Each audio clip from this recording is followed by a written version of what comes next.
कामचोर देवरानी। एक बार की बात है, सुषमा अपने पूरे परिवार के साथ खुशी खुशी मोहन नगर में रहती थी। उसकी 2 बहुएं थी, पल्लवी और शिवानी। एक दिन दोनों बहुएं रसोई में काम कर रही होती है कि तभी उनकी सास सुषमा उन्हें बुलाती है। अरे बहू, जरा इधर तो आना। शिवानी, जरा जाकर देखना सासू माँ क्या कह रही हैं। दीदी आप ही देख लो ना जाकर, आपको भी तो सुनाई दे रहा है। अरे मैं आटा गूंद रही हूँ ना, तुम चली जाओ। हाँ तो मैं भी तो सब्जी काट रही हूँ ना दीदी। अरे बहू जल्दी आओ। ओह, ये तो जाएगी नहीं, मैं ही जाकर देखती हूँ कि क्या करना है। पल्लवी सुषमा के कमरे में जाती है। जी मम्मी जी, क्या हुआ? शाम को घर पर कुछ मेहमान आने वाले हैं, तो तुम अच्छा सा खाना बना लेना बहू। ठीक है मम्मी जी, आप बता दीजिए क्या क्या बनाना है और कितने लोग आ रहे हैं।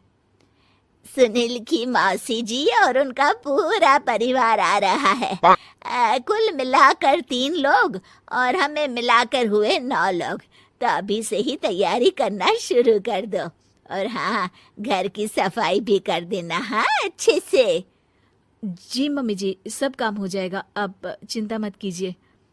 पल्लवी शिवानी को घर में मेहमान आने वाले हैं इसके बारे में बताती है। क्या 9 लोगों का खाना बनाना होगा, घर की सफाई करनी है? बाप रे, सासू माँ ने तो हमें घर की नौकरानी ही समझ कर रखा है। ऐसा नहीं बोलते शिवानी, हम इस घर की बहू हैं और घर के काम करना हमारा फर्ज है।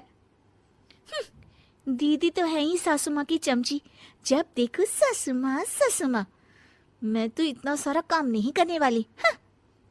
शिवानी कपड़े लेकर गमला साफ कर रही होती है और चक्कर आने का नाटक करने लगती है।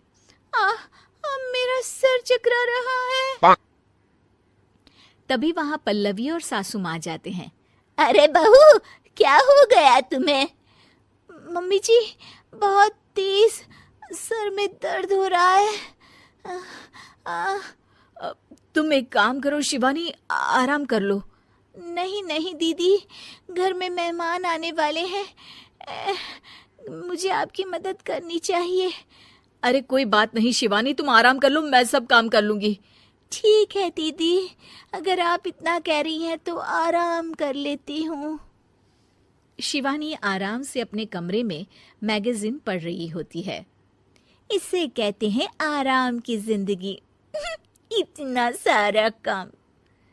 चलो सारा काम खत्म हो गया, शिवानी को देख आती हूँ। शिवानी अपने कमरे में ईयरफोन में गाने सुनते सुनते सो जाती है और उसके साइड में मैगजीन भी रखी होती है। पल्लवी वहां आ जाती है और वो सब देखती है।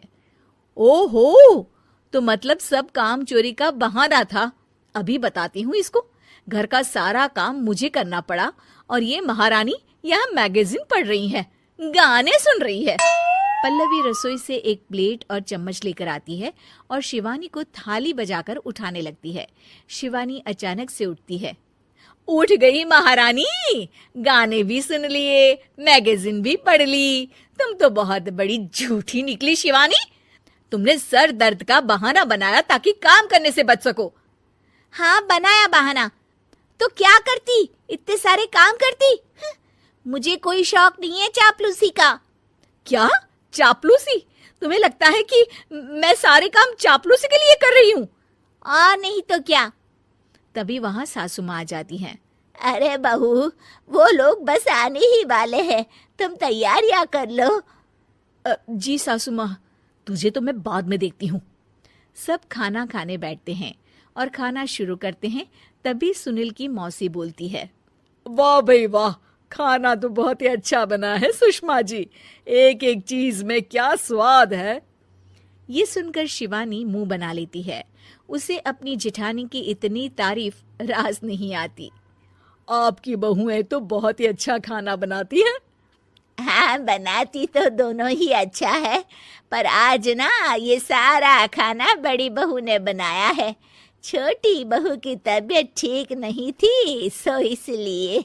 मानना पड़ेगा सुषमा जी, आपकी बड़ी बहू तो बहुत ही गुणवान है। पल्लवी की तारीफ सुनकर शिवानी को जलन होती है।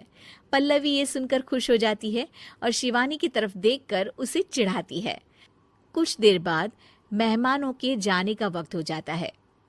मौसी जी सबके लिए उपहार लाई होती है। वो सबको शगुन के पैसे देती हैं और अंत में पल्लवी के पास आती है। तुम्हारे लिए शगुन का लिफाफा तो है ही, पर बहू तुम्हें एक और उपहार भी मिलेगा इतना अच्छा खाना बनाने के लिए। मौसी अपने सोने के कंगन निकालकर पल्लवी को पहना देती है। ये लो, ये मेरे मनपसंद कंगन है, अब से ये तुम्हारे हुए। धन्यवाद मौसी जी।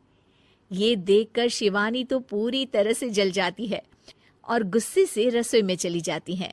तभी वहां पल्लवी आ जाती है और उसे अपने कंगन दिखाने लगती है। देवरानी जी, अब आपका सर दर्द ठीक तो है ना? मुझे लगता है कि अब सर दर्द शुरू हो गया होगा आपका।